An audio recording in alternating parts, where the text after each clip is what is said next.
Welcome, everybody. Thank you, as always, for everybody taking an hour out of your day to be with us, talk event marketing. We truly appreciate it. Very grateful to have you here.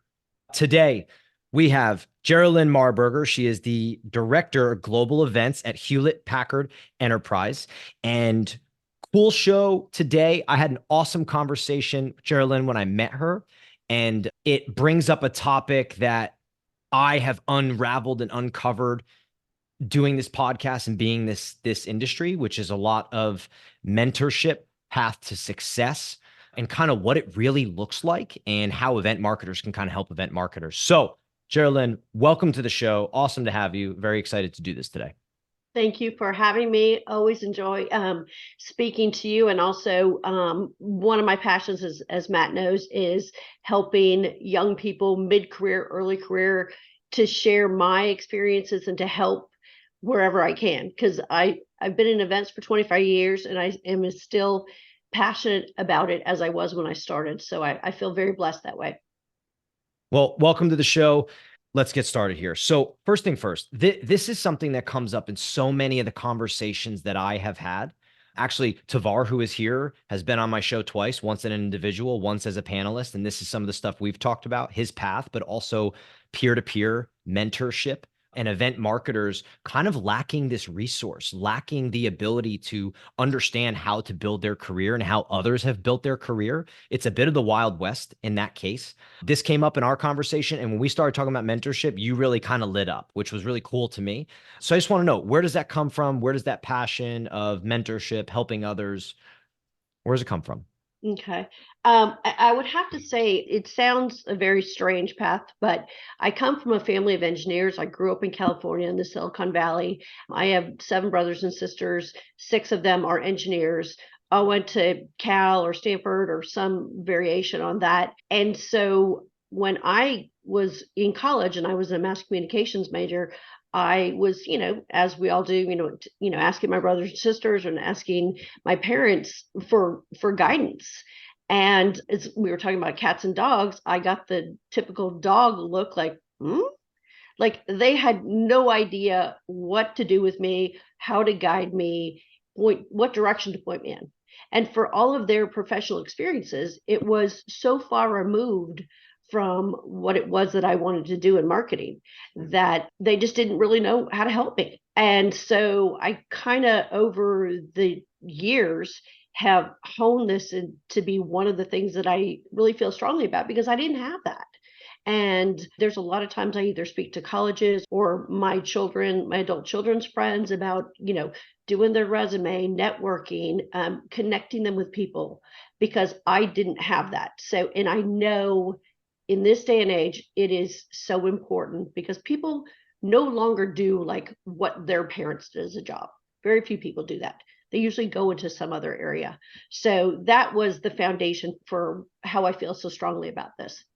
Not having Love it, I that. wanted to give it to other people. It's awesome. Really cool story. Thanks for telling that. Jillian, one of the things that I've seen in the industry, and you and I talked a little bit about this, is people, younger people in particular, end up at companies. They end up in some kind of marketing administrative seat.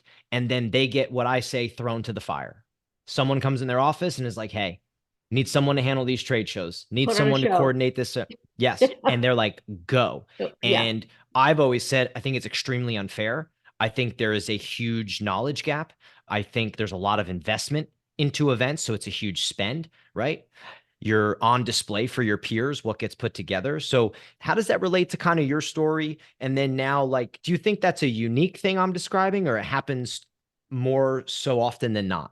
I think it happened. I think what you're describing is the majority. And Okay. I think it's because event marketing is a very niche industry. It's kind of like, there's a lot of doctors, but somebody is a cardiologist or podiatrist or a neurosurgeon, Yeah. whatever. So it's just very niche. So it's not like most people grow up and say, oh, I want to grow up and be an event marketer. It's usually first of all, there's so many aspects of marketing that so when people are in college, they don't really understand. There's digital and social and brand marketing and all kinds of marketing. And then within event marketing, there's also, You could work for a nonprofit, you could work for a corporation, you could work for an agency, you could work for experiential marketing, you could work in festivals or music, so there's a lot to it. And the average person is not aware of how broad it is. So for me, I started in event marketing, and that is the only thing I've ever done. So with me, the challenge to myself is always, when I change industries, I need to understand the industry. So I started in pharmaceuticals, I moved to sports and entertainment, I then moved to consumer goods, and then this is my first stint in technology. So my journey has always been learning the industry, but I have picked up many, many, many marketing skills along the way, such as, digital marketing, social media, search engine optimization, every kind. So part of me feels that if somebody starts out as a true marketer and has that strong foundation, that's a good thing. And any skill that you get and bring forward is a good thing. No, so it's kind of like you could come at things from different ways. So I don't think there's a good or a bad. I do think, like, until you said it, I didn't realize, like, ooh, to be thrown into something that you don't really know, that would be kind of hard, because it is a very visible role. There's a lot of pressure involved. There's a lot of thinking on your feet, a lot of just reacting in a good way, or having to react in a quick and efficient way. So I couldn't say if there's a better or worse, but I would say that every skill you get in your career is something you can use in an event marketing role. Yeah. So no, you did. It's great. I think part of the reason I've come to this conclusion is because, these people that we're talking about as event marketers, they've been my client for 12 years. And Right. what we've started learning is, like, you start seeing people in the seat that are brand new, and man, I can only imagine the pressure of, like, oh, by the way, the CEO is going to show up at this trade show booth. I mean, you're only 25 and you've Right. never done this before, Right. and no one gave you any blueprint. You don't even know what the objectives are of Yeah. being here. But that $250,000, by the way, it's a big spend. I just think it's Yeah. It's on you. of It's on you. You're going to do it. pressure. Yeah. Yep. And I think, what are your thoughts on the idea is, I think a lot of people have to learn the ins and outs of event, the coordination, the planning, that whole piece. What do you think is the evolution and the shift into becoming more of like an event marketer, right? Where you're thinking from a strategic standpoint and you have kind of the planning and execution dialed in. How I long does that take? What is the transformation like? Well, I mean, I think you're always learning. There's always things that at least for myself, I mean, I am always picking up stuff from other people, different ways of doing things. I mean, in marketing, we don't call it copying, we call it leveraging. So, I mean, I'm always leveraging Yeah. what's gone before me or somebody has done better than I do. And that's not a bad thing. There's nothing wrong with that. I mean, it's a compliment. I think there are certain innate qualities that all event marketers should have. And I don't mean to sound discouraging, but if you're not an organized thinker, this might not be the industry for you, because you have to be strategic in your long-term planning. You have to be able to prepare for any eventuality. I always say it's not enough to have a plan A or a B. I usually have a plan H, because so many things can happen, especially with the advent of technology, that we are so dependent on that. And if that were to go out, I'd say, but you're screwed. I mean, you Yeah. have got to make sure you are constantly planning and thinking for what could happen, what could come. So I think organization in your mind and in how you operate is key. I think being strategic and being able to see down the road 15, 4 months, 6 months, 18 months, just because our runway is very long a lot of times. And also because sometimes our runway is really short, and you have to be able to say, okay, somebody throws something over the fence to you and says, okay, this trade show is going to be put on in 6 weeks. And normally you have a much longer runway, but and I always look at it and go, okay, what are the essential things? The things like the message and the promotion that you've got to let build. So that's something you don't have time for. but with a 6-week runway. But you do have time to make sure that, your booth space is effective, what you can do with it. You have the time to make sure all your pieces get there, your trade show booth. I mean, there's so many things that I always say time is your friend and it's a benefit. Well, we don't always have that, but being organized will help to mitigate some of these other things that will pop up.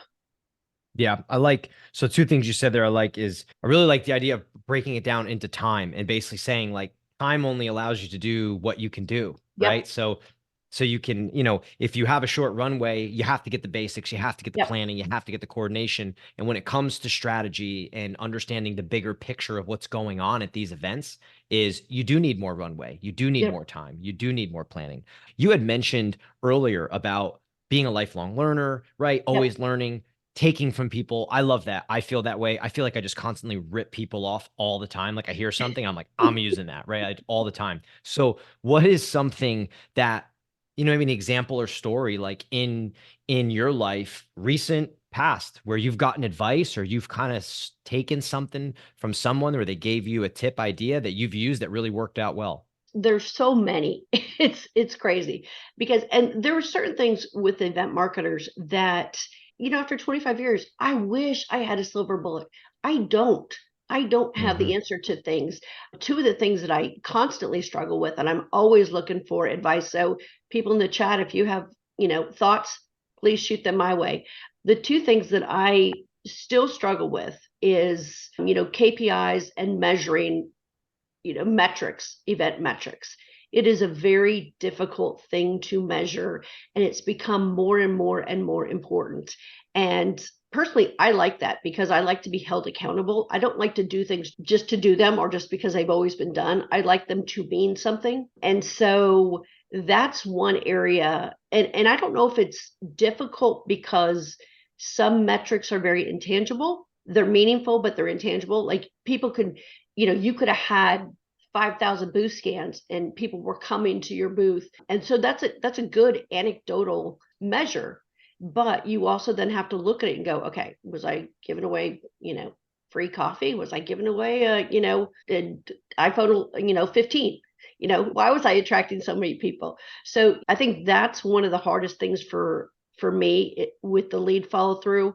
The other thing is in a company like HPE, we're so big and matrix that you're relying on other people and other processes. And if something stops in the process, a bottleneck occurs and it's difficult to get the end result.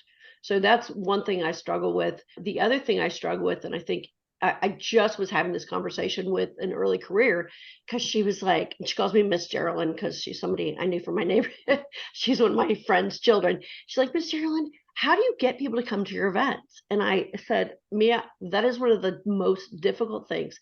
Audience acquisition is so difficult. And when you're doing like, let's just say a Masters or a Kentucky Derby, like people like us on the phone, if somebody said, oh, hey, Gerilynn, you want to go to the Kentucky Derby? I'd like, hell yeah, count me in. Somebody asked me to Hmm. go see YouTube at the Sphere in Vegas. And I was like, I mean, it didn't even take me 2 seconds to respond. Sure. Yeah. But the people that we're inviting to all these things, they are people that get invited to everything. They're C-level people. Hmm. And it's really difficult to differentiate yourself in this market in a way that would attract that audience. So that's something I am always looking to others. I'm looking at the industry. I look into, some current events to see how I can motivate and what I can leverage to be Yeah. successful in these areas because those are two areas that are integral to any event marketer: measurement of results and audience acquisition. That's the Hmm. foundation. And So just so you know, I think just so you know, KPIs, event measurement, getting people to show up and get in the booth or your event or whatever it may be, and then internal bottlenecks at big companies are all things that people talk about that are like, yes, this is a struggle at the times. struggle is real. It Yeah, is they're real. Yeah. difficult. It's not Yep. it's not an easy it's not an easy piece of what an event marketer has to do, And you right? could be In their as grand scheme. organized and strategic as you can be, and it's still not easy. So for Yeah. anybody out there that's struggling with it, the struggle is real. Yeah. Take it from We somebody. have we have a question. I like to reward questions, so we're going to take it. This is from Shazia. It says, can you share your insights and support process for individuals re-entering the workforce and attitudes towards ageism? I find Oh, this interesting as there is a pool of seasoned event specialists. did she look at my face and say that? Is that why I, she directed that I'm question? making zero assumptions on that question and just relaying the information No, to you. and it is It's a a good question, great though. question. Yeah, It is it's a a very good great question. question. Let's see how I can diplomatically answer this. Yes, it is a real thing, ageism in the workplace. It is difficult. I had a gap in my resume because I stayed home with my kids for a little bit, like 4 or 5 years. And so I did have a gap in my resume. And so, yes, I would agree. And especially because so many things change so quickly with the advent of technology. So if somebody is re-entering the workforce, I would say make sure you're current on all your technology. Make sure you're current on all of the advances in marketing. Read about Chat GPT and AI. That is transforming every industry right now. So make yourself knowledgeable. So when you go in, you can speak from a position of somebody that's very current in their knowledge and not somebody that's had a gap. So I think educate yourself. You will do yourself a service. In terms of ageism, yes, I think there is an element of that. And I think, especially in this industry, I always say, nobody wants an old event marketer. But with that comes knowledge too. I think you also have to be healthy physically because it's demanding. I'm sure anybody that was an event marketer at 25 and at 55 knows the difference. It's physically demanding. The Yeah. hours are very long. So keep yourself healthy, hydrate, exercise in whatever fashion you like to do. Stay current, keep yourself healthy, keep a very youthful outlook, I would say. Mm. Whether and I'm fortunate because my family says I'm like Benjamin Button. I like age in reverse. I think I get more immature as I get older.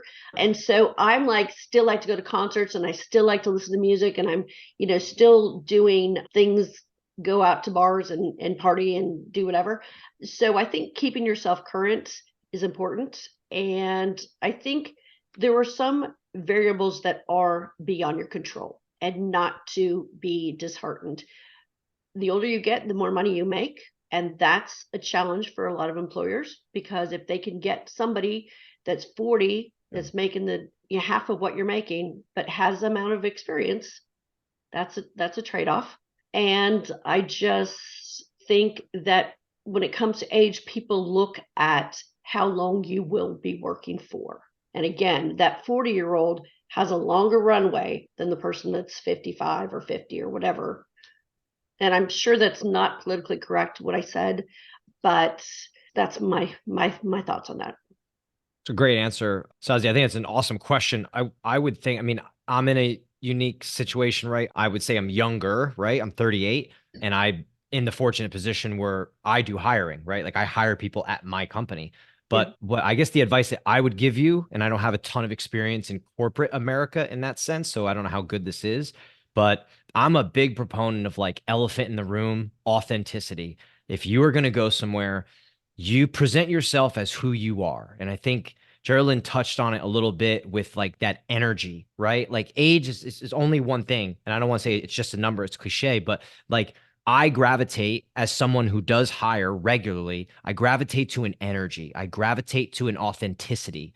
I gravitate to people that I feel like I'm making a connection with. So if you're going somewhere and you feel like it's a problem for them, put the elephant in the room, Yeah. right? Gerilynn made a great point about money. It's an excellent point to make. People will be thinking that there will be some younger person that's willing to take less, doesn't have the experience. If that's going to be the case, put it on the table. Say, here's what you were getting with somebody with X years Yeah. experience, right? This is Yeah. what I'm bringing to the table. This is my value. And I think the right person, people, employers, whoever hiring, you'll end up in the right place for sure. Yeah. So And I thanks for think the you have to question. It's an be, excellent question. be true to yourself too. And in terms of, staying current, even if you're not working, stay current. Yeah. Keep connected to your world. It's only going to be good for you. It's good for your brain. So Absolutely. Great question. We have another question, and it's another very good question. So I'm going to go to it from Cindy. Cindy, thank you for the question. Which do you think is easier for a manager to train for? An event marketing manager role, the event planner who has little marketing skills, or the marketing manager who has little event planning skills? That's a good question. oh goodness. Good question. I Um have my opinion, but I'm gonna let okay. you go So first. okay, repeat the three again. Okay, Okay, so sorry. It's the basically saying, is it easier to train somebody to become an event marketing manager that either A, has the event planner experience or has the marketing. marketing experience? I would say it really depends on the characteristics of the person. Because and I go back to saying that strategic thinking, the organization, those qualities are going to aid you in being successful in event marketing. So if you're a marketing person that has those skills and you're an event marketing person that doesn't have those skills but has the background, I think I would go with the marketing person that's got those qualifications because you can teach the other stuff. You could teach how to set up a trade show booth. You could teach how to do it. But I think, there are certain things in event marketing you can teach somebody. I had to learn them. Everybody has had to learn them. But the characteristics that I'm talking about that are innate, those are gonna be the ones that are gonna make you more successful. Yeah, I think it's a good question. I lean towards where Gerilynn went, which is essentially thinking, I think that the end goal as you're ascending in your career is like the coordination, the planning, the organizing. As she said, it's vital. You have to have those characteristics, Yeah. but the bigger picture, the vision, the ascending in your career is not doing those things. It's understanding the bigger picture, the marketing piece, Yeah. understanding the goals, the objectives, sort of where this is all is leading, and being able to sit back, strategically think, and go nail objectives. Yeah. Because as you ascend, you're going to go hire somebody to plan and coordinate and learn those things. So I would always try to find a marketer who has an interest in events and teach Yeah. it. Or Me I too. think vice versa. You have Yeah. someone that has the background in events, but they have an interest in being like, hey, I'm coordinating, I'm doing this, I'm setting this up, but like, what's the impact of this? Yeah. I'm hugging that person. I'm like, hey, let's go have a conversation about what the impact is and how we, reverse engineer it. So really good Right. question there. All right, I want to keep moving. We're at the halfway point. I want to talk a little bit of like path to success, right? Because you in your career, right, you started with, I'll say this wrong, Roche. You were manager, convention events. Then you went to Turner, director of events, Insignia Promotions, manager of projects and special events, HP, marketing manager, Hewlett, marketing manager, and then to the director of global. So you've had these step ups I have. and these different paths. So, what I would really love you to talk about a little bit is kind of decision making you've made that you think has led to success and you moving up in your career. And then the other piece, besides, decisions you've made, is kind of advice would you really want to give somebody that's just starting out, or maybe they're middle tier, right? They've worked a couple different jobs. And I would like to know, one of the things that I noticed about Gerilynn when I looked at her career is she has tenure at every place where she worked. There is no 6 month in and out, bang, bang, see you No. later. There is years put in, which means Yeah, she that is endured true. tough times. She endured change. She endured things didn't go right. I don't know if this is a good fit for me. And means she's tough and she got through it. And I think that's a huge piece in success in someone's career. So, but I'll let you Yeah, answer the questions. I will say that is, and I am mentally tough. I will agree with that. What I was going to like starting out with my career, it was very curious, and I don't know how many early careers are on this call, but when I went to college, I went to a good college, and they would bang it into your head that you can write your own ticket. You can get a job anywhere. You can go in and you're going to get six figures and blah, blah, blah, blah, blah, blah. And I drank the Kool-Aid. I totally believed it. I was thinking this wouldn't be hard for me, and, sure enough, I graduated and I started interviewing and doing different things and trying to get jobs. And so the first job I got it was an IT company in San Francisco, and I was answering 300 phone lines. I don't even like talking on the phone in my personal life. So you can imagine if I had to do it like 8 hours a day, and I was like, it was like miserable. And at first I was like, oh my God, this is just miserable. But then I was like, okay, you know what? I literally had to change my own mindset. And it was a very good lesson to learn early in my career because it was very humbling. I had to humble myself, and that is not a bad thing because you will go through your entire life having to humble yourself in some way, shape, or form. And it's not a bad thing. One of the things, I was answering phone lines, I was making copies, I was faxing stuff when they used to have faxing. I was like doing all these kind of things. And the two things I learned are A, for the rest of my life and the rest of my career, I am the person that rolls her sleeves up and will go make you a copy, will bring you coffee.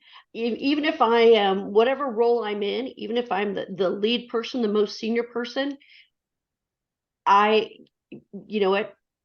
I roll my sleeves up and I'm just like everybody else. I will be down in the bowels of a hotel looking for boxes and it's dusty. I will be on a loading dock, in the dead of the morning when it's freezing cold. I don't ever ask my team to do something that I wouldn't do myself. And I learned a lot about checking your ego at the door. It doesn't have any role, any place in event marketing, or I don't think in business. I think you have to learn to humble yourself. And it was one of the biggest eye openers and life lessons for me that I learned and I never, ever forgot. So that was starting out my foundation. And then the next job, I was like, okay, I'm going to be a little more smarter and strategic about how I go about my next role. So I read about this woman at Roche in the newspaper, which do even people have newspapers anymore? But I read about her and I blindly said, she sounds really interesting. She was a woman in a position of power. I think I don't know if she was the CMO or something, but I was like, you know what? She can always say no. So I asked to go see her. She, believe it or not, gave me 15 minutes of her time, which was amazing. And I wish I had remembered her name because she really started me on something. Her graciousness, her openness to listening to somebody just starting their career.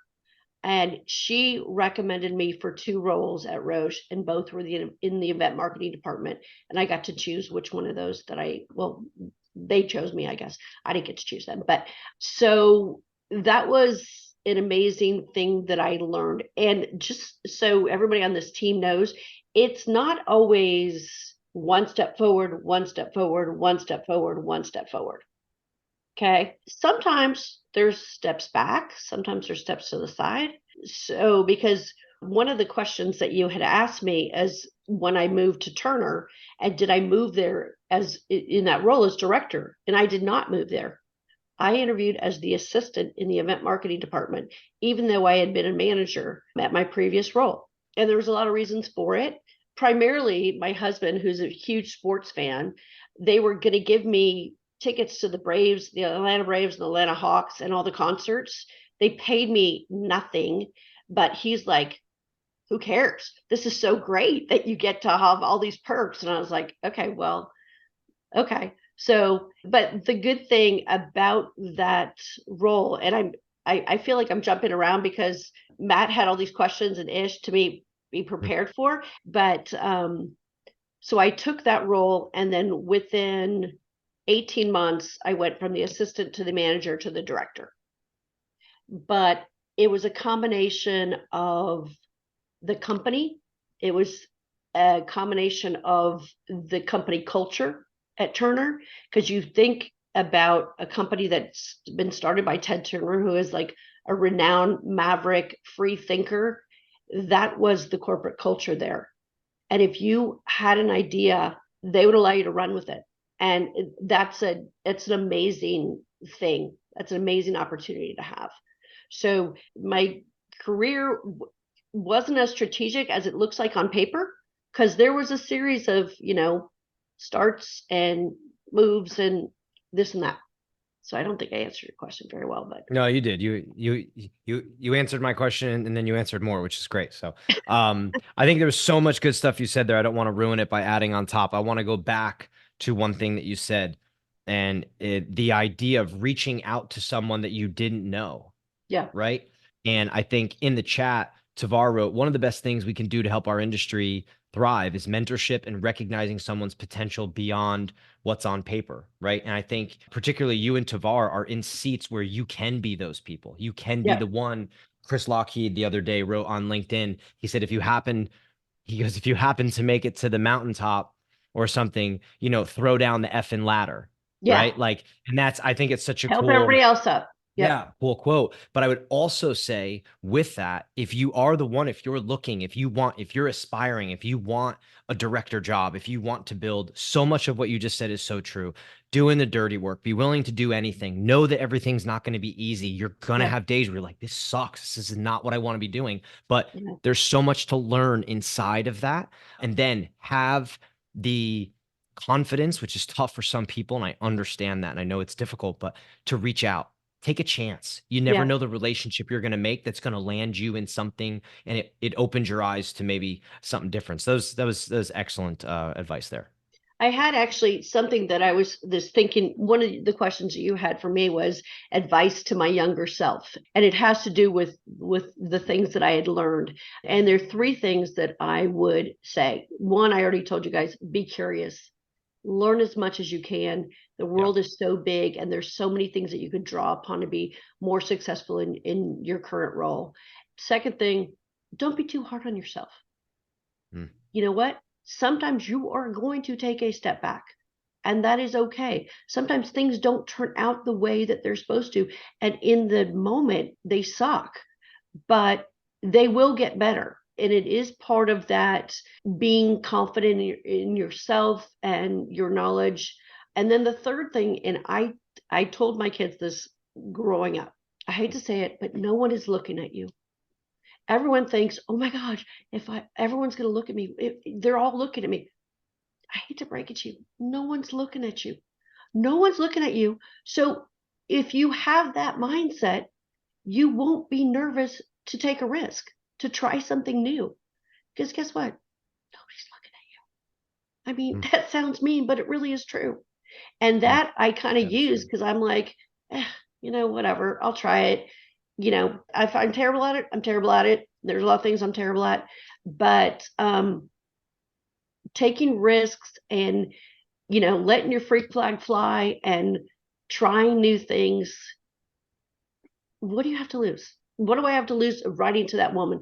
All she could have said is ignored my letter or written me a nasty letter back, which I don't think she would. So what's the worst? I always think, what's the worst that could happen? I always say right now, what's the worst that could happen? Well, is the worst that could happen is I lose my job? No. The worst could happen would be something would happen to my family. So, nothing at work could really bother me because that's not the worst. Gerilynn, you had said something on our onboarding call, right? We were talking about fear and imposter syndrome, which I thought was a really interesting thing because it's not the first time that I've heard it, right? I think we were Yeah. talking about when an event's about to kick off, whether it's an activation, a big host event, a trade show, whatever it may be, that you in the past had fear and Oh, imposter yeah. syndrome and just kind of carving through it. So I would love for you to talk a little bit about that because I think that's a very normalized thing that a lot of people deal with. And the better that people are able to manage that, I think the better Yeah. off they'll be. You know what? Imposter syndrome is, you still have it. I don't care how old you are or how experienced you are, you're going to have it because you're not going to be great at everything. And that's part of the journey, part of learning. For example, my new manager, she asked me to put together an influencer program for our user conference. I'd never done that before. I've never done that. I mean, I know what an influencer is, but I don't know how you reach out to influencers. I don't know how you reach out to the right kind of influencers. I need technology influencers. I don't know how to shape a program around that. And so I'm like, oh my God, she's going to ask. She wants to have a meeting with me. She wants me to present to her. What am I going to do? And, just like all normal people, I look at Google, influencer marketing. what do I do? And I've been, reading all these things and gathering information. I'm going to go in that meeting tomorrow and I'm going to fake it to make it because that's what you need to do. But I don't really know what I'm doing. And I'm fine with saying it because you know what? I got so many life lessons I'm teaching people today. The other thing is ask questions. Don't be afraid to ask a question. If you don't know anything or if you don't know something, there's nothing wrong with that. How are you expected to know everything in the world? You can't. And I can guarantee you that the question you ask, somebody else in the room is also thinking it. They're like, Yeah. I don't know. Like somebody said, oh, we're doing that for LTP or something like that. And I was like, LTP, what is it? And I was like, what is LTP? They're going, long-term planning. I'm like, oh, okay, duh. I mean, I should have known that, but there's so many acronyms and things. And I could have But how just, many other people were like, oh, I didn't know that. Oh, yeah, I'm I glad she know. And that's asked. the I'm glad thing is, and they're, yeah, I know that. yeah, Yeah. yeah, that's the thing is, and HPE is full of acronyms, and I'm constantly like Googling something. Okay, what does that mean? So you know what? If you don't know, just ask. Just ask. Nothing wrong with that. And so the imposter syndrome is real, but you can take the air out of it by being genuine, admitting when you don't know everything, because there's nothing wrong with that. We see everything in our world is curated and cultivated. And every time I see somebody like in Instagram, I would tell my kids, they're like, oh my God, she's so perfect. I'm like, well, no, duh. She's got 900 filters on her. She's, got all this, Photoshop and stuff. I said, and aside from that, is people are putting on display the best of themselves. I'm not going to put a picture of myself on Instagram where I just got out of bed and I have bags under my eyes and my hair's all crazy. Why would I put something like that on there? Everybody puts the best of themselves. So you're seeing the best of everybody. And that's not realistic. We have another question, right, from Shazia. It's another good one, I think. It says, can you touch on the importance of collaboration and which teams you have come to value? So I'm assuming on the teams you've come to value is, these sort of lateral teams that you have to work with, sales, marketing, vertically with leadership, right? Yep. Things like that. So importance of collaboration and the teams you have come to value. Collaboration is so enormous. I can't even tell you. It'll make your life easier. It will make your job funner. To have that back and forth, to have an exchange and being able to trust the people you work with. And that's one of the things. HPE is such a amazing corporate culture with people that respect each other's differences, opinions, and truly want good for other people. And that's probably one of the reasons I've stayed as long as I have, because the culture is amazing and the collaboration is off the charts. People are always willing to help each other. Like I said, I could go into a meeting and say, I don't know about this influencer program, and I would get 5 people that would probably volunteer to help me figure it out. So collaboration is huge. I think for me, the teams that are important, well, every team's important. Sales is huge. I come from a family of entrepreneurs, and my husband and both my children are in sales. So I understand the value of sales. I understand the importance of sales. I understand the need to have a really strong connection and integration with sales, especially when you're talking about, the lead generation piece and the lead flow process, because it all leads through sales. And sales is also key for audience acquisition. So that's crucial. I think finance, as much as you don't always want to have to deal with finance, I think cultivating that relationship is key. Being respectful, and respect is a big part of my management style. I always make sure I'm early to every call because I don't want anybody ever to think that my time is more important than theirs, because it's not. I always like to respond to emails, even if I don't know the answer. And I say, by the end of the day, I'm like, hey, I got your email. I don't know the answer yet, but I'm working on it, just so that people know it didn't go to a black hole. And I think, like with the finance piece, people get frustrated because finance people are very different than marketing people. They have a different mindset, different objectives. And so trying to get where they're coming from in their desire to have everything followed to the letter of the law and being respectful of that is, I think, a very successful thing, because you know what? You need money. You need money. You need your smart meeting card approved. You need to have, if you need to increase your credit line, if you need an emergency wire transfer, you got to go to Yeah. finance for it. So I think that's key. I think digital marketing, and I've learned the value of working with the lead flow people. In our company, it's so vast. I mean, there's so many of these relationships that are key. And also, I just think that meet and reach out and help as many people as you can, and use your internal network. It will just pay dividends for your entire career. You know what it makes me think, Gerilynn, is something you said a little earlier, but collaborating as an event marketer with all the different resources internally that you need it's just a simple idea. Like, you catch more flies with honey, right? And Yeah, like as an event marketer, you need the finances, you you need do. sales for this. So Yeah, one of the things you said to connect the dots here is about being curious. And I think when you're collaborating with people, the more curious you can be, putting yourself in their shoes. Why are you asking that? Why is that a problem? Hey, walk yeah, me through from your side. What are you yep, thinking on that? Because sometimes you're met with pushback. You're asking for yeah, this and you get pushed back. So rather than being frustrated by a pushback, go back and say, hey, doesn't seem like this is as easy for you, or maybe as easy as right, I thought. right, right, Where am I missing something? Like, what's on your plate that I don't know about? How can I help? Right? Like, right. that's how I think in a collaborative spot, what you said had kind of made me think of that, which I Yeah. think is Yeah, great. especially in finance, because I think there is a lot of misunderstandings. It seems like something on the surface would be really easy. Oh, increase my credit limit so I could do. It's not that easy. There's a lot that has to go on Yeah. behind the scenes. So I think just respecting people's their role and what they have to do, what they're up against, is very helpful. All right. I I got think that's. like two questions and I got two things I want to get to. One is a question from Phil. And Phil says, does Gerilynn have responsibility for trade shows too? If so, how does she determine, justify ROI for exhibiting at trade shows?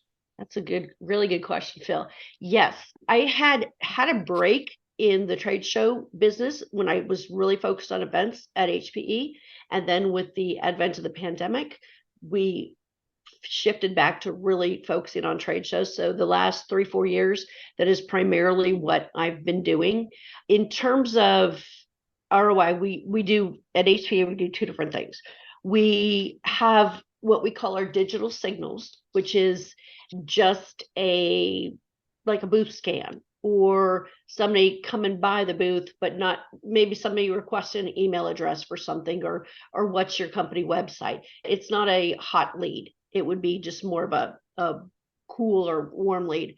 And so we have gotten to the point that for those kinds of exchanges, that's just a digital signal that goes into one lead flow pot.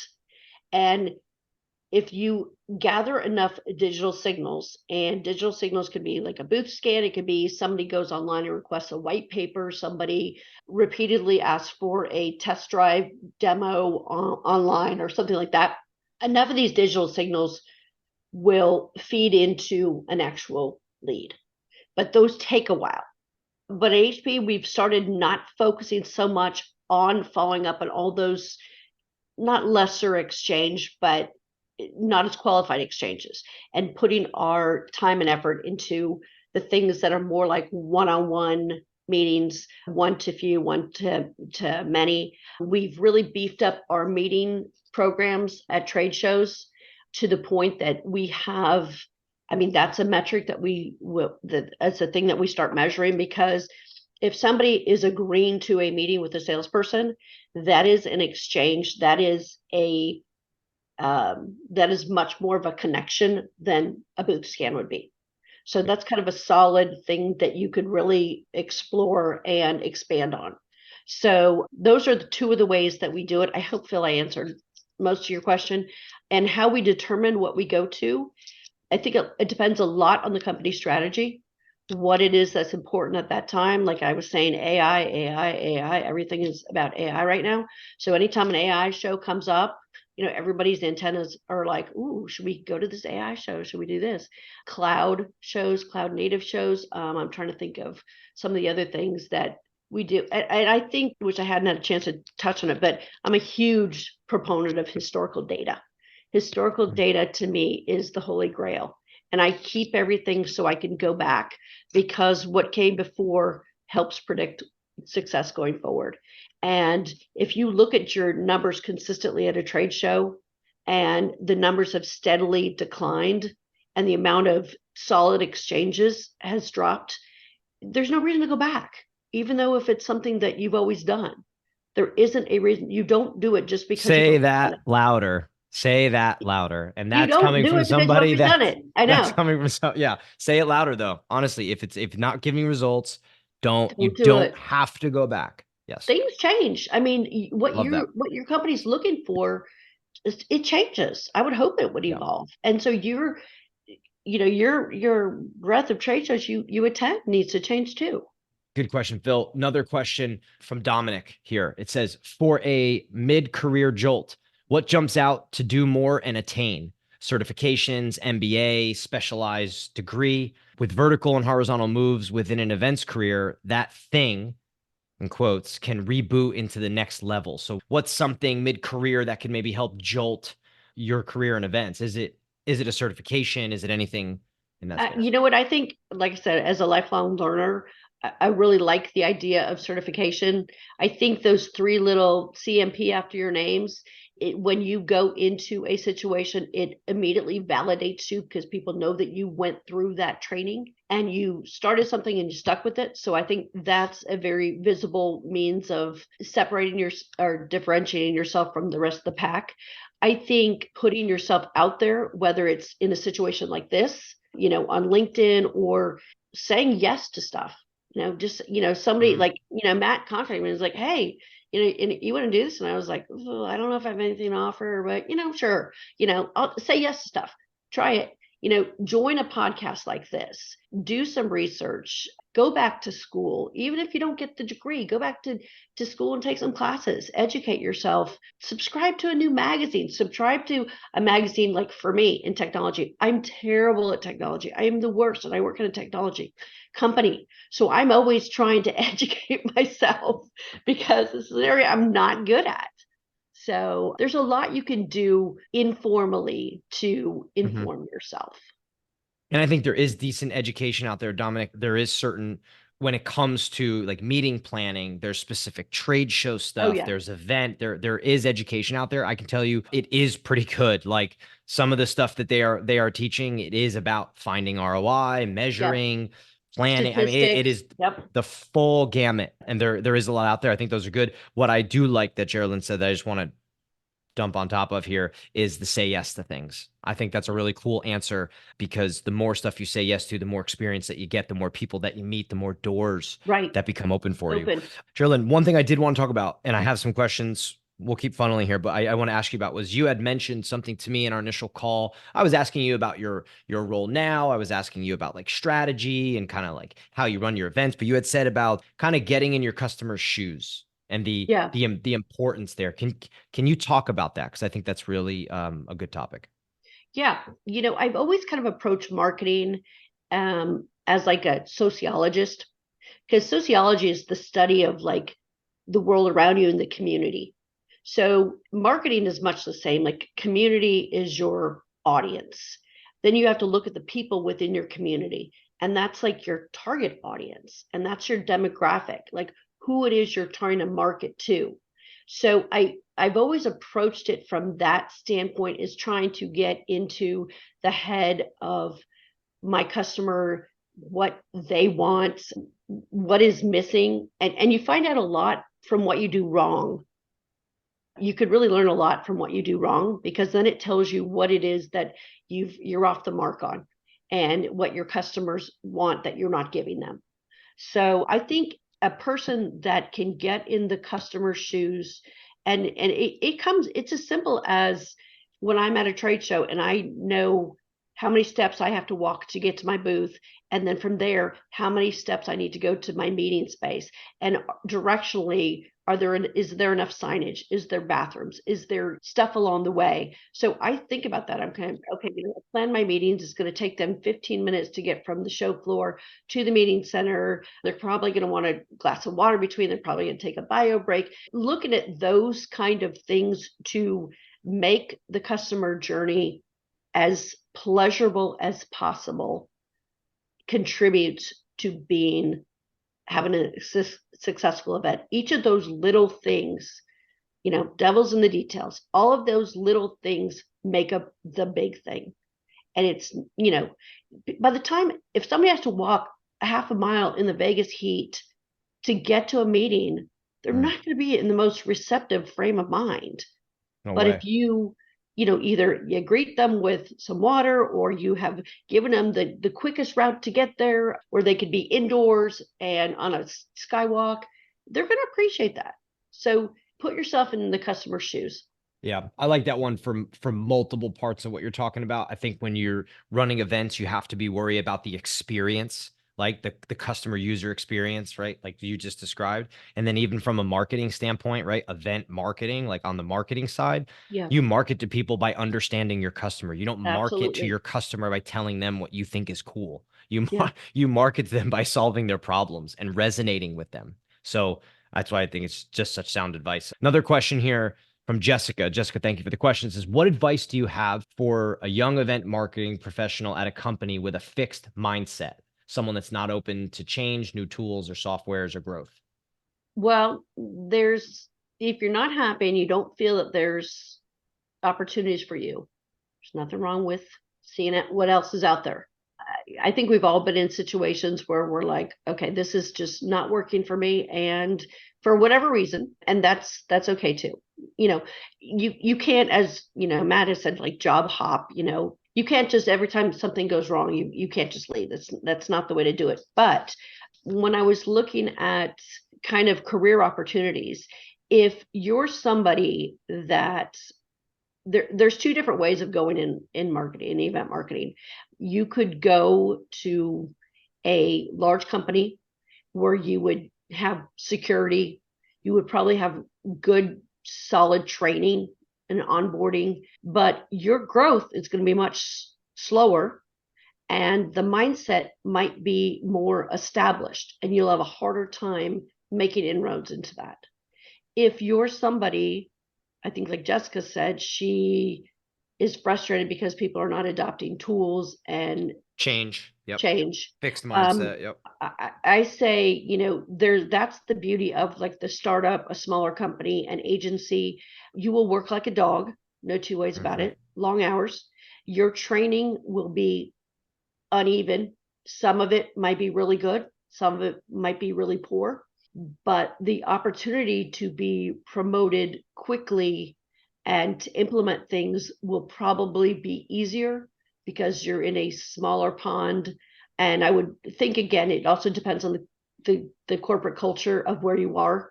Some companies are more open to change and new tools and new technologies, and some are more set in their ways. I mean, HP's is, I would say, more set in their ways than, say, an Apple or a Salesforce. And I know that. And I know what I'm butting up against. And I know the areas that I can make changes.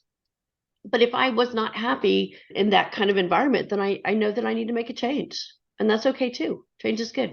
I like what you said about kind of the difference between bigger companies and smaller companies. Jessica, I would say for you, if you're in, if it's you or a friend, whoever, if you're in the situation currently and there is change that you'd like to make, or things, tools, softwares, growth, things that you're pushing on, you're getting, I would first analyze that, meaning to your boss, to the person you're working with, trying to go. I would ask, say, hey, I asked about this and I asked about this. I got pushback. I understand. I don't make the decisions. I am curious though. Like, is there something behind the curtain that's maybe the reason that you don't want to do it, right? Like, Mm. ask to gain an understanding, because then it really gives you a way to analyze your situation and the move that you would like to maybe make next, right? Rather than just saying, So I think having that understand, there may be things that you don't know that they know, right? That Right. they just didn't explain. And when you get the explanation, you might be like, oh, sure, right? Makes sense. The other piece is, if you are yourself what I would call like a fit faux person, which is a figure at the F out type individual, you will do really well at a smaller company in Yep. these things, because they will Yep. just say, hey, go. Oh, you want to use that? Are you going to get results? Yeah, go ahead. Sure. Yeah, sure. They don't have time to worry about those things. On They're your just way. like, Just do it. if Just do it. if you're a fit faux person, they are like, you're on board. Here's your laptop. Get to work. So that might be cool as well. But yeah, I would make sure you're asking the questions to your leadership in a very educated manner, right? Because that's also high level thinking. Hey, I asked about this, you had said no. I'm just curious, like are there things I don't know or the things I don't Yeah. understand? I There think that's could a good be way to approach financial it. repercussions. There could Yep. be they All don't kinds have of the stuff. manpower to support that. There's so many things that could be, stopping that in its tracks that you're just not privy to. So we'll close out here. What I would like to know last is what in your role, in your seat right now, what is your primary focus? What's your primary aim? What are you working on? What are you focused on? What's important? Right now, as I said, trade shows are a big part of this getting back to work thing, and this influencer program, which I know nothing about, and I'm trying to learn. So those are the two things that I'm working. I have a trade show in Germany in May, and then I have the ones that I program manage, and then I have another one in June. And then one of the roles I also have at the company is I'm a liaison to the other event managers within the company. So I help advise them and guide them on their trade shows, advising them on tools for meetings. I review all their booths to make sure that they're compliant, brand compliant. So there's about 6 others that are taking place between now and May that, even though I don't program manage them, I assist that way. I do whatever people tell me to do, or if people give me an interesting opportunity. Somebody from the diversity and inclusion saw something I had done at New York Fashion Week last year, and they're like, "Hey, can you work at our event?" And I'm like, "Yeah, sure. If time and allows, if you've got the bandwidth to do it." So like I said, I say yes to a lot just because it's fun. Any like overlaying objectives, right, that are running through the events right now that's important for the company that you guys are working on?